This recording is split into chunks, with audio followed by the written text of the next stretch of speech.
Ni hao, Anthony here with April the camera girl, and we are at a restaurant in Berlin called Beifeng Shui Jiao. Yes?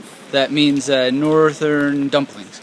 And just as like a quick example of just using memory techniques, by the way, you're only seeing April's hand because our shtick is that she will never appear in Magnetic Memory Method videos. Although, if you want to see her appear, you should subscribe because maybe one day she'll magically pop onto the screen. Anyway, she's going to correct me here because I just asked her several words, just a very small set, but to use the actual restaurant as a memory palace while we were there so that I could practice, right? And so what she said to me was that the waitress forgot our order, actually the waitress came and she took our plates away and she was like, "Are you done?" And April said, no, you've got more stuff coming. And then she said, "Ta qi xiang bo hao." Right? Yes? So that's, she has a bad memory. Now, this is what I'm thinking, is like, how can I memorize that, right? How can I memorize it so that 10 minutes later I come into the street outside the restaurant and then I remember it tomorrow and I remember it the next day and the next week and the next month and the next year. It just becomes part of my Chinese fluency, right? How can I do this? Well, first of all, I got to make an image for this qi xiang, right? And I've already got it in a phrase, so that's nice. So ta qi xiang bo hao. She doesn't have a good memory. And so there's a corner in that restaurant, and I see Cheech from Cheech and Chong, and he has got Shania Twain's hair, and oh yeah, such a lovely hand. She's got Shania Twain's hair, and he's hanging young, Carl Jung, Shang. So that's like close enough, right? Good enough. Now, then the next thing was, see, always. I said, how do you say always? Because then I can make a phrase like, she always has a bad memory, right? And always was Yi-zhi. Yes? Yi-zhi. And so I saw Eeyore from the famous, whatchamacallit, Winnie the Pooh. And he is in front of a jury, and this is in the next corner by the bathrooms in this restaurant. And then I said, what is sometimes? And April said, yo shiho. Yes? Yo shiho. And so I saw, now this is, I already know like Shenma shiho, right? And for that I had Elizabeth Shue dressed as a ho, basically the character that she played in a couple of movies. You've probably seen them. And this time now I see a yo-yo smacking her. And I just have the concept sometimes. Now, the last thing that you told me is a little bit hard because I didn't create an image for it, and I didn't even put it in a memory palace, but I said, what is never? And you said, songbo.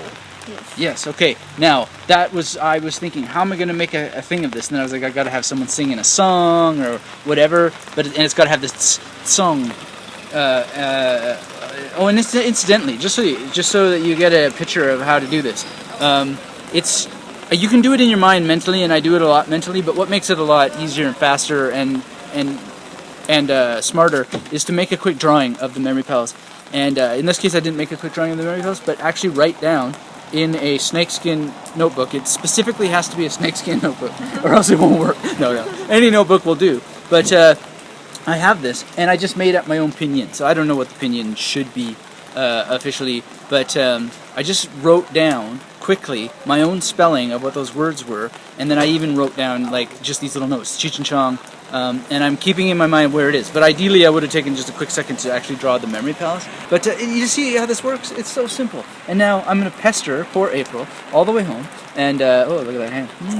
I'm going to pester her, and I'm going to say those words over and over and over again in different sentences to help get it into long-term memory. And am I going to make some mistakes? Maybe, but the core vocabulary, probably not. And what am I doing right now? I'm practicing part of the Big Five. And if you haven't seen the video on the Big Five, I think we can get started walking. Because I'd really like to get that sign in there. Oh well, whatever. We'll make a sign later. But the whole thing is whoa. No, our feet are wet because we stepped in a puddle. It's raining here in Berlin. But the point is that don't worry, just your hand. Is that you need to get this stuff into long-term memory, and you need to use it, and you need to use it repetitively, and so on. But isn't it so exciting that you could do this without index cards, without spaced repetition software that's just like hammering your brain with this stuff, and probably tomorrow I might make a mistake or something, but then I can correct it, and you can't correct anything that you haven't gotten into memory, or at least attempted to get into memory. And oh, she's taking over the camera. Good thinking. Oh, I gotta take the umbrella. Great. Okay. So how do you say take the umbrella in Chinese? 拿雨伞. 拿雨伞. You don't even say you take the umbrella, just 拿雨伞. 你拿着雨伞. 你拿雨伞. 你拿雨伞. Okay. 你 whatever, I'll figure that out later. An image for that. But it already I'm thinking, calculating in my head that I could use the number 3 somehow, the word for 3. Anyway, it's getting dark. It's raining. I'm going to stop this video, but I just wanted to show you that this works, and we'll test it now, because without any editing or any fancy camera tricks, it should be that it is ta qi xiang bo hao. Yes. And then it should be yi zhi. Yes. And then it should be yo shu ho. Yes. And then never, which was the one that was a bit difficult, is song bo. Yes. Song bu or bo bo? 从不. Song bu. Okay, so my pronunciation is a little off on that thing. But see, I'm repeating it. So I'm not just like teaching you guys how to do this stuff, but I'm actually deviously serving my own purposes, which is to get it into long-term memory. And that's how the magnetic memory method works. It's all part of the big 5 of fluency. Got to learn the characters and all that stuff and write it down, which you know, takes its own discipline and so on, but you just got to do it. And then pester someone. Doesn't matter. It could be your roommate, could be your iPhone recorder, just recording it, talking to yourself, different sentences that you then send to your speaking partner. You do have a speaking partner when you're learning English, don't you? You get the idea. But that's it for this video from the Magnetic Memory Method headquarters on the street here in Berlin. Thank you for watching this video. I hope you enjoyed it as much as we enjoyed making it for you. And until we speak again, make sure you're subscribed to this channel, even if sometimes we shoot videos in the dark. And visit us at magneticmemorymethod.com, and we will see you in the very near future. And until then, keep yourself magnetic.